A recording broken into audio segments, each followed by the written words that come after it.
Today we are going to discuss the parts of an automotive clutch system. In a manual transmission vehicle, something needs to be between the engine and the rest of the drivetrain to allow the vehicle to idle at a stop sign and switch gears. This is the function of the automotive clutch. It breaks the power transfer from the engine to the transmission. There are several different variations of a clutch today, but the main components are the same. The basic parts of an automotive clutch are the clutch disc, the pressure plate, flywheel, throwout bearing, clutch fork, and some combination of linkages or hydraulics. Let's start at the beginning of the power transfer. This starts at the engine where the flywheel is bolted to the crankshaft. Along with balancing pulsations in the engine, the flywheel serves as a mating surface for the engine side of the clutch. It also has the ring gear for starting the engine. It's usually a very heavy steel item with a machined surface on the clutch side.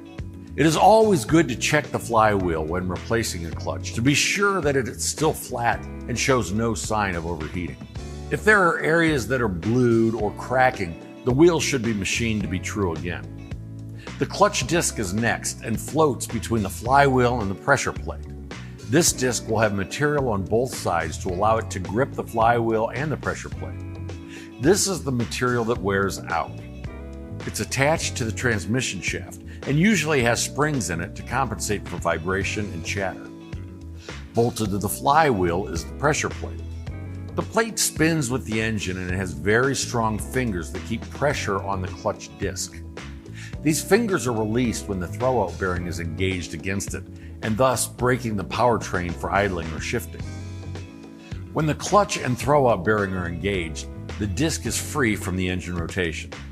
This bearing is engaged by either a clutch fork that is moved either mechanically or hydraulically.